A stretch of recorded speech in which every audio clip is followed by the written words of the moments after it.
Well, there's the before. Let's get on this thing. Taking the hood off the fenders, some of this crushed stuff in the front, and progress has been made. Driver's side, looking down at the A-arm. See how that spring is perfectly perched in the middle there? Let's come over to this side.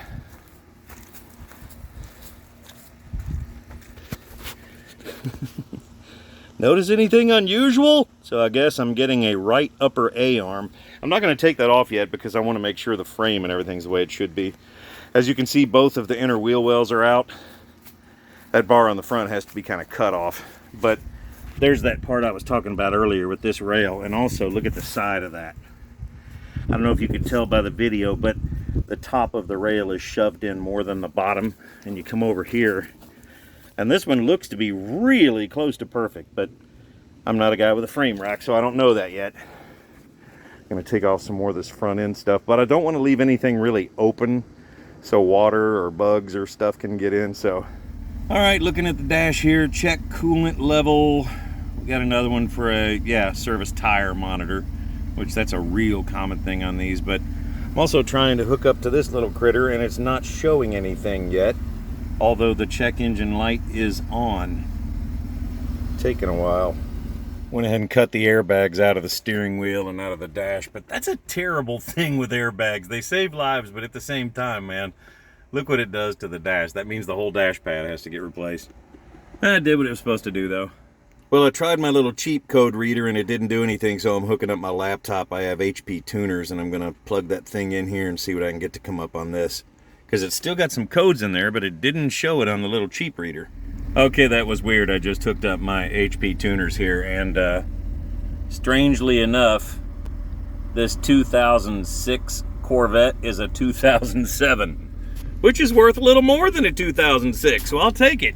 Now, I can turn off that check engine light by this one little screen here. I can just tap that and it turns right off, but I'm going to find out what made it come on in the first place, so I'm going to do a little tweaking down through here. There we go. B1325, PO101, PO121, PO171, PO174, PO300, PO449, P1101. I just hopped out to the front of the car because I heard a little noise, and I guessed it was probably going to be the fan not working right, and that is right, so I had to undo the plug to that. I don't know if the thing is just bent or if it's rusted where it sat for a year or whatever, but looks like I'm going to have to take that out. I don't have to do it now because the first order of things is going to be to take it to the frame shop after I put that A-arm on there, of course, the control arm. And then we'll just go from there, but I'm still going to take a couple of these pieces out of the way and just, you know, the things that don't have to be on here. The codes that came up were almost exclusively to do with like lean codes and stuff, which you never know, this thing might be ruptured. I haven't even looked at it yet. A couple of the gauges where they sat for a while, they may have just kind of lost their way until it started and ran. So we're making progress though. I figured out a whole lot of stuff on this, and getting those inner fender wells out of there that was fun.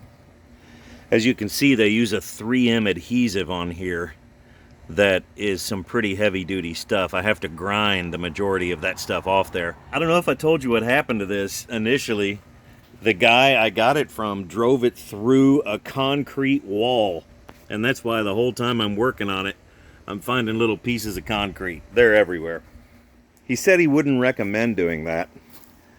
And I was like, yeah, I can understand that. But we're making progress. It's Memorial Day weekend, so we can't get a windshield out here. Here's kind of the game plan. The windshield gets put on. At that point in time, the main cabin of the car will be at least very close to being sealed. I hit the window switch for this window over here on the driver's door, and it did not move, but it made a noise like basically the regulator had just come loose.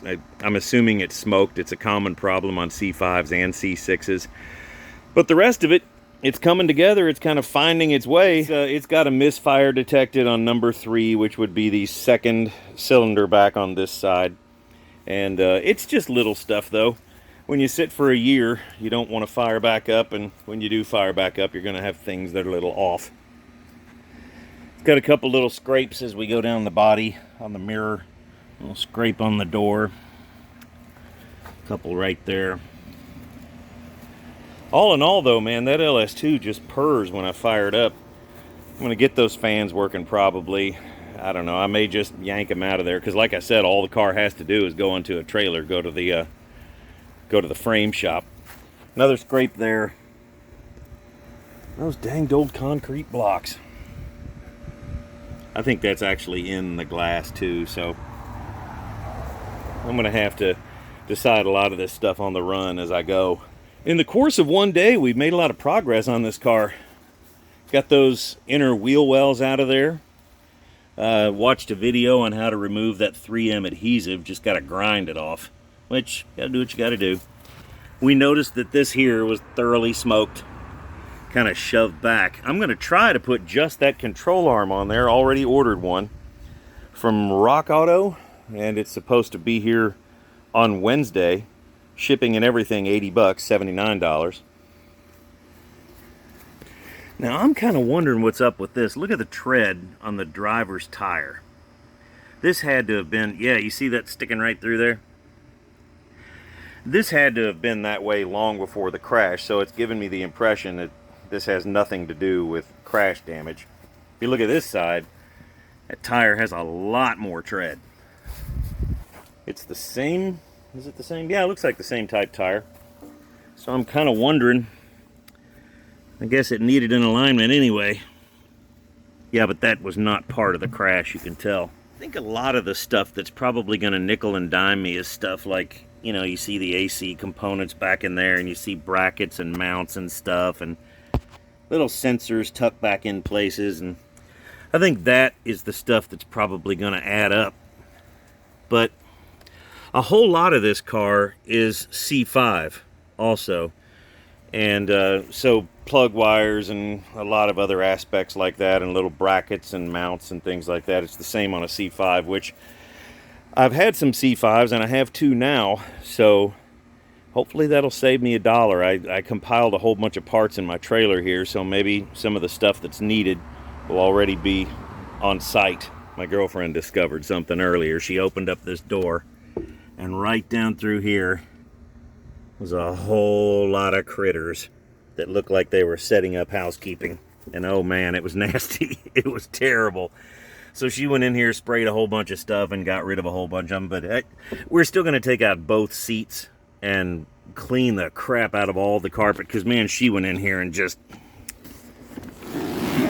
she cleaned it, but I just don't feel positive about this area down in here yet. She said she's going to wait till tomorrow to check it out again, but it's looking good. It was looking pretty freaking nasty before. This car kind of threw me off because it has the automatic convertible top on it, and my C5 convertible has the manual top where you reach in under the tonneau cover, pull it back, and it's a totally different setup from this car. And this one, you hit one button, the windows go down, and it does everything all at once. However, since the driver's side window is not working, the top will not go down, and I know that's what the problem is. A little safety feature makes it so they're out of the way before you drop it. But there's where we are so far. The brakes seem to be exactly the way they're supposed to be. There are no trouble codes to do with that. Looks like I'm taking out basically everything in front of the engine. That's probably going to take me not even an hour. But I'll just have it so the radiator is still kind of stuck in there, but just barely, so when it goes to the frame shop, they can make that thing straight, because it's not now. That's some progress for one day, though. We're kicking butt.